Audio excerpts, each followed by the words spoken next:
इस कहानी की लेखिका है सोनिया सैनी। अमावस्या की काली रात थी। शहर से बहुत दूर एक निर्जर पहाड़ी के शमशान भूमि में उसने जमीन पर कुछ ज्यामितीय आकृतियां खींचकर उनमें मानव खोपड़ी, सिंदूर, नारियल, तेल, रक्त पुष्प और अक्षत रखे हुए थे। आंखें बंद करके वो मंत्र बुदबुदा रहा था। बीच बीच में वो खोपड़ी के ऊपर अक्षत, सिंदूर और पुष्प चढ़ाता तो खोपड़ी खुद ब खुद अपने स्थान पर कंपन करने लगती। उसे देखकर ऐसा लग रहा था वह किसी बहुत बड़ी शक्ति को सिद्ध करने का प्रयास कर रहा है। उसे इसी तरह साधना में लीन बैठे 4 घंटे बीत चुके थे। अचानक शमशान भूमि के आसपास का माहौल बदलने लगता है। अभी तक आसमान में चमकते तारे भी मानो अब डर से बादलों की ऊंट में दुबक गए थे। एकाएक वहां तेज आंधी चलने लगी, किंतु साधक पर उस आंधी का कोई प्रभाव नहीं पड़ा। उसके माथे पर चिंता या भय की कोई लकीर नहीं उभरी। आसपास के पेड़ इस भयंकर आंधी में टूट टूट कर गिर रहे थे, किंतु उसकी साधना की शक्ति ऐसी थी कि जमीन पर बिछा उसकी तंत्र साधना का एक भी सामान टस से मस नहीं हुआ। देखते ही देखते वहां मूसलाधार बरसात शुरू हो गई। साधक अभी भी लगातार अपने मंत्र बुदबुदा रहा था। आंधी और बरसात के साथ वहां का तापमान 0 जितना ठंडा होने लगा। एक लंगोट के अतिरिक्त उस साधक के शरीर पर कोई वस्त्र नहीं थे। हाड़ कपाती ठंड में भी वह भाव शून्य सा अपनी साधना में लीन था।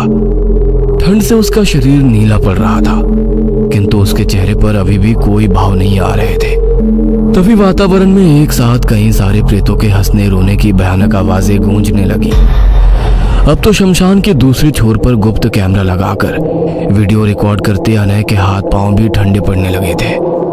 उसने कैमरे में देखा तो उसे अब अघोरी साधक के आसपास बहुत सारी भयानक आकृतियां घूमती नजर आने लगी। इससे आगे रिकॉर्ड करने की हिम्मत अब अनय के अंदर नहीं बची थी।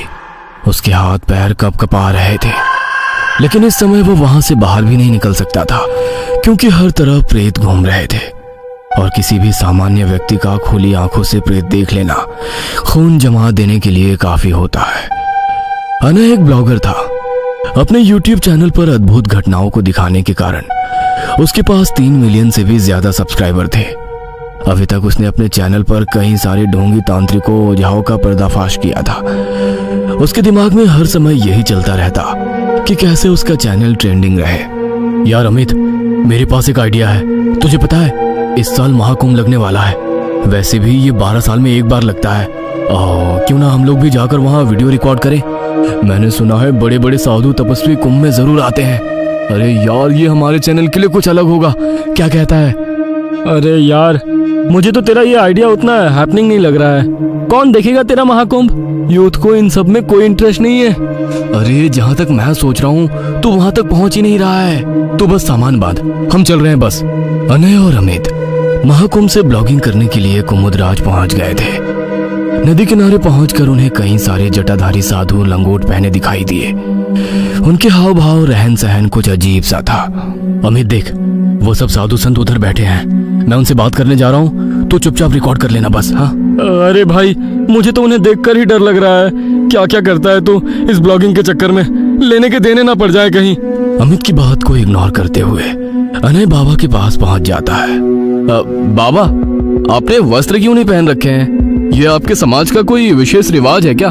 हम अघोर पंथी हैं। ये दिशाएं ही हमारे वस्त्र है और शमशान भूमि हमारा घर। आप लोगों का मन नहीं करता हमारे जैसे फैशनेबल ड्रेस पहनने का, मोबाइल चलाने का? ये आज मरवाएगा। पता नहीं क्या अनाप शनाप बक रहा है। तुम मोह के बंधन में फंसे अज्ञानी बालक हो। हम साधक हैं, तपस्वी हैं। हमारे ज्ञान और विवेक को समझना तुम्हारे बस का नहीं। बाबा प्लीज डोंट माइंड, मतलब गुस्सा मत करिएगा। वैसे क्या साधना की है आपने? और एक्चुअली ये साधना वादना कुछ होती भी है या आप लोग वैसे ही? इतना कहकर अनय ने हंसते हुए बाबा को शरारत से आंख मार दी। तेरी अज्ञानता भरी बातों से मुझे क्रोध नहीं आएगा बालक। क्रोध तो मेरे लिए बहुत तुच्छ चीज है। आज तो मैं डाकनी को साधने वाला हूँ। क्या कहा? डाकनी? वो क्या होती है? क्या बला है ये? आगे के प्रश्नों के उत्तर देने की जगह बाबा ने कुछ पल तक क्रोध भरी नजरों से अनय को घूरा और फिर वहां से उठकर चल दिए। ये सब क्या बचपना है अनय? ये सिद्ध महापुरुष है, इनसे इस तरह की बातें नहीं की जाती। भाई श्राप राप दे दिया ना तो बस गई भैंस पानी में। अबे तू ये सोच, अपने चैनल पर जब ये वीडियो आएगा तो धमाल मच जाएगा। अपना काम ही ऐसा है यार। और अब मैं यहीं रुकने वाला हूँ, आगे के एपिसोड्स भी यहाँ से शूट करके ही जाऊंगा। भाई मैं इन सब से बाहर हूँ, तू अपना देख ले। व्यू बढ़ाने के लिए मैं अपने धर्म का यूं मजाक नहीं बना सकता। और मेरा सजेशन मान, तू भी चल यहाँ से। अब मुझे तेरी जरूरत नहीं है, तू बस एडिटिंग का काम संभाल, वीडियो शूटिंग मैं कर लूंगा। क्या करने वाला है तू? आज रात को मैं बाबा का पीछा करूंगा और उसकी साधना करते समय वीडियो रिकॉर्ड करूंगा। अब पूरा भारत देखेगा कि डाकिनी कैसे सिद्ध होती है। अनय के सर पर बस अपने चैनल को ट्रेंड करवाने का भूत सवार था।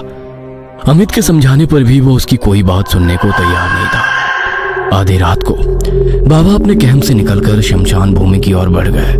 अनय भी धीमे कदमों से उनके पीछे पीछे हो लिया। वहां पहुंचकर बाबा ने पहले अपनी पूजन सामग्री को मंत्रों से सिद्ध किया और फिर वे डाकनी मंत्र साधना में लीन हो गए। अनय के पसीने तो खोपड़ी को हिलता देखकर ही छूट गए थे, फिर भी वो हिम्मत करके वहां रुका हुआ था। अपने चारों ओर प्रेतों को यूं घूमता देखकर अनय को अब बहुत डर लग रहा था। उसका हलक भय से सूखने लगा था। एकाएक उसने देखा कि बाबा के सामने एक बहुत ही भयानक आकृति उभरने लगी। धीरे धीरे वो आकृति एक स्त्री में बदल रही थी। वो स्त्री तकरीबन 8 फीट लंबी थी। उसके खुले लंबे बाल हवा में लहरा रहे थे। स्त्री ने काले पारंपरिक वस्त्र पहन रखे थे और उसका काला लंबा आंचल दूर तक जमीन पर फैला हुआ था। उसकी आंखें बेहद डरावनी और लाल थी। उसके चेहरे के भाव इतने भयानक थे कि अब अनय के लिए वहां खड़ा हो पाना कठिन हो रहा था।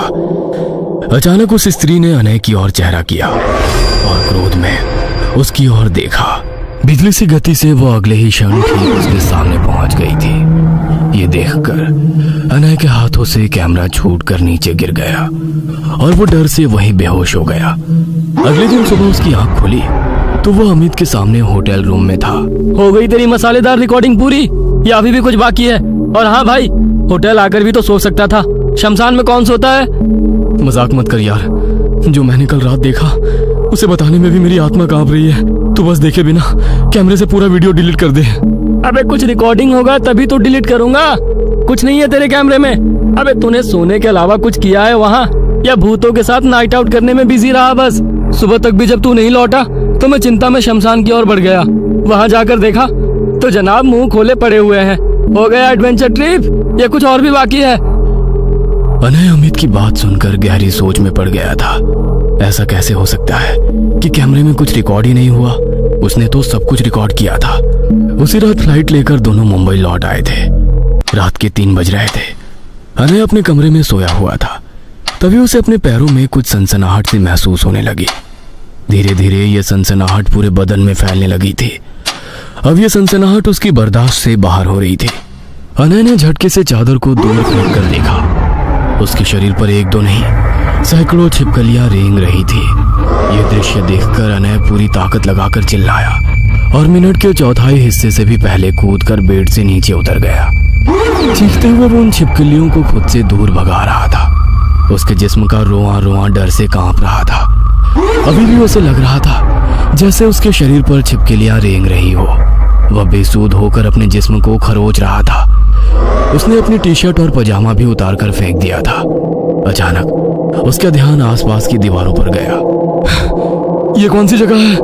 मैं यहाँ कैसे आ गया? छी, इतनी बदबूदार गंदी कीड़े मकोड़ों से भरी जगह, लेकिन मैं यहाँ कैसे? मेरा दम घुट रहा है। यहाँ कोई है? कोई है? अनय अपने कमरे में ना होकर किसी अजीबोगरीब सी जगह पर था। यहाँ दीवारें, फर्श हर तरफ काई जमी थी। अंधेरे कमरे में जगह जगह से बदबूदार पानी टपक रहा था। आसपास असंख्य कीड़े मकोड़े रेंग रहे थे। अनय घबराकर यहाँ से वहां दौड़ रहा था, लेकिन वहां से बाहर निकलने का कोई रास्ता उसे नजर नहीं आ रहा था। धीरे धीरे आसपास घूरते कीड़े मकोड़े अनय के शरीर पर चढ़ने लगे थे। अनय अब जोर जोर से रोने लगा था। कौन है यहाँ? मुझे यहाँ कौन लेकर आया है? जाने दो मुझे, जाने दो।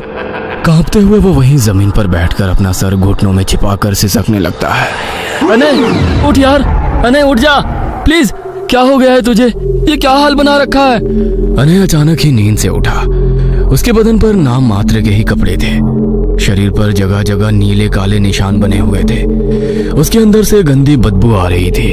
अबे रात में गटर में सोने गया था क्या? छी, इतनी गंदी स्मेल। अपने सामने अमित को बैठा देखकर फूट फूट कर रोने लगा। मेरे साथ कुछ हो रहा है यार, कुछ बहुत अजीब। अगर मैं तुझे बता भी दूं तो भी तू यकीन नहीं करेगा।